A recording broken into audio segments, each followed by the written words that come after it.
მედია კავშირი ობიექტივი და სრულიად საქართველოს თავადაზნაურობა წარმოგიდგენთ გვართა ენციკლოპედიას. თურმანიძეები 1121 წლის დეკემბერში დავით აღმაშენებელმა ალყა თბილისს შემოარტყა. თბილისი იმ დროს არაბების ხელში იყო. ალყა თითქმის 3 თვე გაგრძელდა და თებერვლის შუა რიცხვებში დავითმა იერიშით დაიბრუნა დედაქალაქი. როდესაც დავით აღმაშენებელი იერიშზე გადავიდა, არაბები ქალაქის გალავნიდან აალებულ ისრებს სტყორწნიდნენ ქართველებს.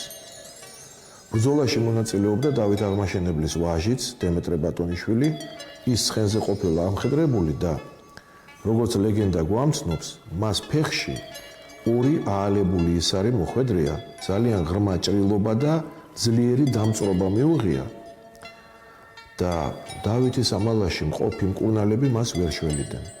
აქვე ყოფილა ხანძთის არქიმანდრიტი, რომელმაც შიკრიკი აფრინა აჭარაში და მოუხმო ვინმე ესენბუღა თურმანიძეს.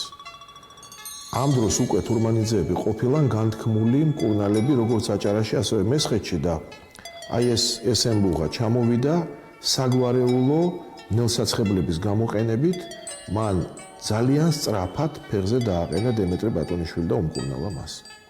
დავით აღმაშენებელმა ესენბუღა თურმანიძე დასტაქარ თუხუცესად დანიშნა. ამ დროიდან მოყოლებული თურმანიძეები ისტორიულ დოკუმენტებში აზნაურებად მოიხსენიებიან და დასტაქარ თუხუცესის თანამდებობაზეც არაერთხელ სჩანან. სწორედ ეს ესენბუღა თურმანიძე და მისი და ნინო მოხსენიებული არიან იერუსალიმის ჯვრის მონასტრის დავთრებში. თურმანიძეები გაჭირვებულებს უანგაროდ ეხმარებოდნენ, ამიტომაც ხალხმა უვერცხლოები შეარქვა და ლექსიც შეუთხსა.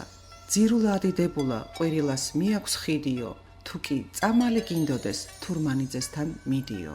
ისტორიული საბუთები ცხადყოფს, რომ თურმანიძეების ფუძე სამყოფელია აჭარის მაღალმთიანი სოფელი ტბეთი. ტბეთიდან არიან არა მარტო აჭარელი, არამედ იმერელი და ქართლელი თურმანიძეებიც. ცოდნისა და გამოცდილების ურთიერთგაზიარების მიზნით თურმანიძეები ხშირად მოგზაურობდნენ არაბეთსა და სპარსეთში, ინდოეთსა და ჩინეთში, საბერძნეთსა და იტალიაში. ხშირად სტუმრობდნენ იერუსალიმსაც. მათ ხელში არაერთი საინტერესო ხელნაწერი და წიგნი აღმოჩნდა, რომლებიც თურმანიძეებმა ქართულად თარგმნეს. 1523 წლის საბუთი გვაუწყებს, რომ როსტომიანი თურმანიძეებს უთარგმნიათ.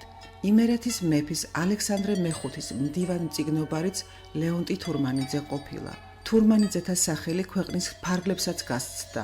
არჩილ თურმანიძემ ფეხის მოჭრას გადაარჩინა იტალიის სახალხო გმირი ჯუზეპე გარიბალდი.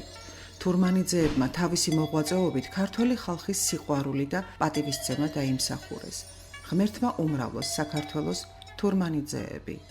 არ არის ქართული გვარი, რომელსაც სისხლი არ დაუღრია საქართველოსთვის. ყოველი თქვენგანი უნდა ამაყობდეს წინაპრებით და იცნობდეს საკუთარი გვარის ისტორიას.